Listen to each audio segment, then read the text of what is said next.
حضرت آسیہ سلام اللہ علیہا فرعون کی زوجہ تھی. کوئی باہر نکل کر سوسائٹی میں دیکھیں، جب تک سوسائٹی میں ان کا بڑا مقام تھا تو رنگ اور تھا. جب تک وہ فرعون کی بیوی تھی ملکہ کہلاتی. ایک ابرو کا اشارہ کرتی تھی تو 20-20 کنیزائیں خادمائیں ان کے سامنے کھڑی ہوتی تھی. درجنوں نوکرانیاں ان کے آگے اپنی گردنیں جھکاتی تھی. جب تک جناب آسیہ ملکہ تھی ان کا رنگ ڈھنگ اور تھا، لیکن جب تک ان کا ذکر قرآن میں نہیں تھا، تب تک ان کے تذکرے آسمانوں میں نہیں تھے، جب تک ان کا انتظار ہوئے نہیں کر رہی تھی. لیکن وہی جناب آسیہ جب کلمہ پڑھ گئی، حضرت موسیٰ پہ ایمان لے آئی، فرعون نے چھین لیا ان سے وہ عہدہ. لیکن جب کلمہ پڑھا تو فرعون نے ان کی گھر والوں کو بلا کے کہا اسے سمجھاؤ، اتنا بڑا عہدہ چھوڑ کے یہ کیا کرنے جا رہی ہے. گھر والوں نے آ کے سمجھایا تو وہ کہنے لگی مجھے تو سمجھ ہی آ جائیے، وہ جو مقام کو یہ مقام کہہ رہا ہے وہ مقام نہیں، وہ تو دھوکہ ہے. جس کو یہ مرتبہ کہہ رہا ہے وہ تو ایک دھوکہ ہے، فریب ہے کہ مجھے ملکہ بنا دیا گیا. میں قیمتی چیز تھی چھپانے کی اور مجھے ملکہ بنا کے اس نے دنیا کو بدلا دیا، وہ دھوکہ ہے. گھر والوں نے سمجھایا پر جناب آسیہ نہیں مانی. پھر فرعون نے کہا تو نے ساری زندگی آسانیوں میں گزاری ہے، میں تیری آسانیاں چھین لوں گا. تو آپ فرمانے لگی جب میں نے کلمہ پڑھا تھا نا، میں نے یہ ساری باتیں پہلے سوچ لی تھی، تو چھین لے جو چھیننا ہے. سارا کچھ چھین گیا. پھر وہ ملکہ جو اشارہ کرتی تھی تو ہزاروں لاکھوں لوگ حکم ماننے کو تیار ہوتے تھے. پھر اسی ملکہ کو بالوں سے پکڑ کر گھسیٹا گیا. پھر اسی ملکہ کو تھپڑ مارے گئے. پھر اسی ملکہ کو دیوار کے ساتھ کھڑا کر کے ہاتھوں میں موٹی موٹی میخیں کیل ٹھونک دیے گئے. پھر فرعون نے ان کے وجود پر تلوار کے زخم لگا کر مرچیں ڈالی. رات کا وقت تھا، بندی ہوئی ہے جناب آسیہ. حضرت موسیٰ کلیم ملنے آئے تو کہنے لگے بی بی تیرا اس وقت خیال کیا ہے؟ سوسائٹی میں مقام تو بڑا تھا اور آج تو تقوی پرہیزگاری کی منزل ہے، بظاہر تکلیف میں ہے، کیا محسوس کرتی ہے؟ جناب آسیہ کہنے لگی موسیٰ مجھ سے نہ پوچھئے، یہ بتلائیے میرا رب مجھ سے راضی ہے کہ ناراض ہے؟ یہ بتائیے وہ مجھ سے راضی ہے کہ ناراض ہے؟ اس کا میرے بارے میں کیا، میرے بارے میں ارادہ قدرت کیا ہے؟ تو جناب موسیٰ کہنے لگے رب کریم نے تیرے لیے جنت میں مکان بنا دیا ہے، جنت میں تیرے لیے محل تعمیر ہو گیا، تیرا عالی شان مرتبہ جنت میں بن گیا. ایک مقام سوسائٹی میں ہے، لیکن حضرت عائشہ نے سوسائٹی والا مقام قبول نہیں کیا. سوسائٹی والا مقام نہیں قبول کیا، وہ والا مقام قبول کیا ہے جو اللہ کی بارگاہ میں ہے اور اللہ کے کلیم کی بارگاہ میں ہے. نبی پاک صلی اللہ علیہ وسلم کی زوجہ حضرت سیدہ طیبہ طاہرہ سیدہ خدیجہ الکبریٰ رضی اللہ تعالیٰ عنہ کا وصال ہونے لگا تو محبوب نے فرمایا خدیجہ تو جنت میں جائے تو میری بیوی کو میرا سلام کہنا. حضور آپ کی بیوی کون سی؟ فرمایا جنت میں اللہ کریم میرا نکاح جناب آسیہ کے ساتھ فرمائے گا. اللہ انہیں سوسائٹی میں جو مقام تھا وہ تو عام تھا نا، رب انہیں مقام دے گا. کون سا؟ کہ اللہ انہیں اپنے محبوب کی زوجہ بنا کے پوری امت مسلمہ کی ماں بنا دے. کل ہمارے جو حکمران ہیں انہوں نے اس کا نام فارم ہاؤس رکھا ہوا ہے، میرا فارم ہاؤس. اور پرانے زمانے میں لوگ ڈیرا کہتے تھے، تو اس نے بھی اس طرح کا فارم ہاؤس بنایا ہوا تھا. وہاں پہ حضرت موسیٰ علیہ السلام تیرتے ہوئے تابوت کے اندر صندوق کے اندر جا رہے ہیں. فرعون اور ان کی بیوی حضرت آسیہ بے اولاد تھیں، بڑی تڑپ تھی بیٹے کی، وہ بھی وہاں کھڑی تھی. صندوق تیرتا ہوا آیا تو فرعون نے کہا کہ جاؤ پکڑ کے لاؤ دیکھو کیا ہے. جب وہ لے کے آئے نا تو آپ کی ہمشیرہ جو نگرانی کر رہی تھی پریشان ہو گئی کہ یہ تو اس کے ہاتھ لگ گئے، یہ تو اب مار ڈالے گا. لیکن جب خوبصورت اور چمکتا ہوا بچہ دیکھا تو بی بی آسیہ کہنے لگی یہ بنی اسرائیل کا ہے ہی نہیں، یہ تو پتہ نہیں کہاں سے بہتا ہوا یہاں آ گیا ہے. تم ایسے ہی چھوڑ، یہ پتہ نہیں کہاں سے، رکھ نہ لیں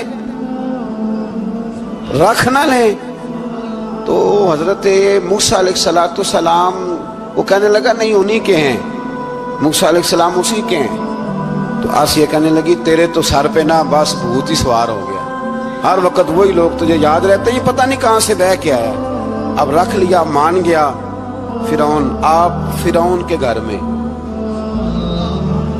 جو اس لیے بچے مروا رہا تھا کہ میری سلطنت حضرت موسیٰ پیدا نہ ہو جائیں، تو اسی کے گھر میں پرورش پانے لگے، اسی کے گھر میں. اب عورتیں منگائیں گئی دودھ پلانے کے لیے، تو حضرت موسیٰ علیہ السلام کسی بی بی کا دودھ نہیں پیتے، تو آپ کی ہمشیرہ نہ وہیں دائیں بائیں گھومتی رہتی. تو کہنے لگی جناب آسیہ سے کہ میں ایک بی بی کو جانتی ہوں، بڑی صاف ستھری ہے، مجھے امید ہے یہ بچہ اس کا دودھ پیے گا. تو فرعون کہنے لگا دوڑ کے لا. تو وہ اپنی والدہ کو لے کے آئیں تو حضرت موسیٰ نے فوراً دودھ پینا شروع کر دیا. فرعون کو پھر تھوڑا شک ہوا. ایک روایت یوں بھی لکھی ہے بعض لوگوں نے کہ فرعون ایک دن اٹھایا ہوا تھا حضرت موسیٰ کی ابھی تھوڑی سی عمر تھی، تو آپ نے اس کی داڑھی پکڑ کے تو ایک گھونسا دے مارا. جلالی تو شروع سے ہے نا. تو کہنے لگا آسیہ تو مان نہ مان یہ بچہ وہی ہے. تو حضرت بی بی آسیہ کہنے لگی کہ تجھے غلط فہمی ہے، یہ وہ نہیں ہے۔ اس نے کہا دیکھو نا، یہ تو اٹھاتی ہے تو پیار کرتا ہے، اور میرے جب قریب آتا ہے تو اس کے لب و لہجے میں تلخی محسوس کرتا ہوں۔ اس نے کہا بچوں کو کیا پتا۔ خیر، ایک طرف اس نے کھانے پینے کی چیزیں رکھ دی، ایک طرف انگارے رکھ دیے۔ وہ بھی حضرت آسیہ کہتی ہیں کہ تجھے سمجھ آئے بچے بچے ہوتے ہیں۔ حضرت موسیٰ بچے تو تھے، پر تھے تو اللہ کے نبی نا، اللہ کے نبی تھے۔ جب اس نے کہا نا یہ بچے ہیں، تو حضرت موسیٰ علیہ السلام بجائے انگاروں کی طرف جانے کے، نبی تھے، وہ سیدھے کھانے پینے والی چیزوں کی طرف بڑھنے لگے۔ فرعون کہنے لگا اب بتا۔ اللہ تعالیٰ نے حضرت جبریل کو بھیجا، انہوں نے کہا ادھر نہیں جانا، آپ ادھر جائیے۔ تو آپ آگ کی طرف گئے اور ایک کوئلہ اٹھا کے زبان پہ رکھ لیا۔ تو آسیہ کہنے لگی سمجھ آئی، بچے کو کیا پتا کدھر جانا ہے کدھر نہیں جانا، اگر وہ اتنا ہی خیال ہوتا، وہی بچہ ہوتا تو آگ۔ اور بعد مفسرین نے لکھا ہے یہ جو حضرت موسیٰ دعا مانگتے تھے نا، رب اشرح لی صدری ویسر لی امری، یہ وہ آگ کا انگارہ جب کوئلہ منہ میں رکھا تھا نا، تو اس کی وجہ سے زبان میں کچھ لکنت آ گئی۔ تو آپ دعا کرتے تھے کہ یا اللہ میری زبان کی وہ بند گرا کھول دے، تاکہ میں کھل کے فرعون کے سامنے بات کر سکوں۔ وہیں حضرت موسیٰ پلنے لگے، وہیں پلے، وہیں جوان ہوئے، وہیں اللہ نے ساری دولتیں دی، بہن بھی ملی، ماں بھی ملی، اور سارے عزیزوں کا پیار بھی ملا۔ اسی گھر کے اندر اللہ نے پرورش کر کے فرعون کے ظلم سے بنی اسرائیل کو نجات عطا فرمائی۔ موسیٰ پھر فرعون کے گھر میں پلنے لگے، اور جب جوان ہو گئے تو فرعون کے ہاں جو ظلم ہوتا تھا حضرت موسیٰ اس پر بول پڑتے تھے، جلال فرماتے۔ تو فرعون پھر ناراض رہنے لگا، یہاں تک کہ اس نے آپ کو نکال دیا، آپ تشریف لے گئے وہاں سے۔ تو حضرت موسیٰ ایک دن شام کے وقت دوبارہ آئے بستی میں، لوگ سوئے ہوئے تھے۔ تو دو آدمی، ایک بنی اسرائیل میں سے اور ایک فرعون کی اپنی قوم میں سے، وہ دونوں آپس میں جھگڑ رہے تھے۔ لیکن وہ جو حضرت موسیٰ کی بنی اسرائیل کی قوم کا شخص تھا، اس پر وہ قبطی، وہ جو فرعون کے قریبی لوگوں میں سے تھا، وہ ظلم کر رہا تھا اور بوجھ اٹھانے کی بات کر رہا تھا۔ اب اس نے حضرت موسیٰ کو پکارا کہ یہ دیکھے میرے ساتھ کس طرح کی بات کر رہا ہے۔ تو حضرت موسیٰ کا ارادہ بھی نہیں تھا، آپ نے بس اس کو سمجھایا، پر کچھ لوگوں کو سمجھ۔ تو حضرت موسیٰ نے پھر ایک مکہ مارا، ایک گھونسا مارا، صرف ایک ہی۔ یہ کئی تگڑے اور دلیر اس طرح کے بھی ہوتے ہیں کہ گھونسا ایک بھی برداشت نہیں کرتے۔ وہ ایک مارا، آدمی دھڑام سے زمین پہ گرا اور ماری گیا۔ حضرت موسیٰ کا ارادہ نہیں تھا لیکن وہ مر گیا۔ حضرت موسیٰ علیہ السلام نے اس بات پر اپنے رب سے استغفار بھی فرمائی۔ قرآن کہتا ہے کہ انہوں نے معافی چاہی کہ اللہ میرا ارادہ نہیں تھا۔ بہرحال اگلے دن نا حضرت موسیٰ دوبارہ آئے۔ وہ سنا کرتے تھے نا ہم کہ بیوقوف دوست سے عقل مند دشمن بہتر ہوتا ہے۔ وہ کم از کم دشمنی تو عقل مندی سے کرتا ہے نا، لیکن جو بیوقوف دوست ہو بیوقوفی۔ حضرت موسیٰ دوبارہ آئے تو وہ بنی اسرائیلی اگلے دن کسی اور سے جھگڑا کر رہا تھا۔ پھر اس نے مدد کے لیے پکارا تو حضرت موسیٰ کہنے لگے مجھے لگتا یہ ہے کہ تیری عادت ہے، تو خود بڑا جھگڑالو ہے، تو نے روز نیا جھگڑا شروع کیا ہوتا ہے۔ حضرت موسیٰ جب اس کی طرف بڑھے نہ ڈانٹنے کے لیے تو اس نے شور کرنا شروع کر دیا، کہنے لگتا ہے جس طرح آپ نے اسے کل قتل کیا تھا مجھے بھی قتل ہی کریں گے۔ یہ انسانوں کا مزاج ہے کہ آپ جب تک کسی کے طبیعت کے مطابق چلیں گے وہ راضی رہتا ہے، اور ذرا آپ اس کی طبیعت سے ہٹتے ہیں تو وہ شور کرتا ہے۔ اس نے کہا جی آپ مجھے بھی لگتا ہے ماریں گے۔ حضرت موسیٰ کلیم اللہ علی نبینا علیہ السلام کے بارے میں جب اس نے شور کیا تو بات پھر فرعون کے دربار تک گئی۔ وہ تو پہلے ہی بہانہ تلاش کر رہا تھا۔ اس نے کہا ڈھونڈو پکڑو اور معاذ اللہ شہید کریں گے۔ کسی نے آ کے خبر دی کہ آپ جہاں سے ہجرت کر جائیں، اس لیے کہ آپ کے لیے یہاں حالات درست، اور بھائی یہ چھوڑ دیا کریں بات کہ فلاں آدمی کے حق میں فلاں جگہ حالات کیسے خراب ہوئے، تو نبی کریم علیہ السلام مکہ چھوڑ کے کیوں آئے؟ حضرت موسیٰ علیہ السلام نے ہجرت کیوں فرمائی؟ یہ ایک ایسی عجیب بحث ہے جس کو لوگ بلا وجہ چھوڑ دیتے، بلا وجہ چھیڑ دیتے۔ اور بالخصوص ایک خاتون نے ایک دفعہ مجھے پیغام دیا تو میں بڑی اس کی بات سن کے مجھے عجیب لگا۔ وہ کہنے لگی کہ دوسری جگہ میری شادی ہوئی ہے، مجھے طلاق ہو گئی تھی، تو مجھے ایک تانا روز سننے کو ملتا ہے تو اتنی اچھی ہوتی تو وہاں نہ رہ لیتی۔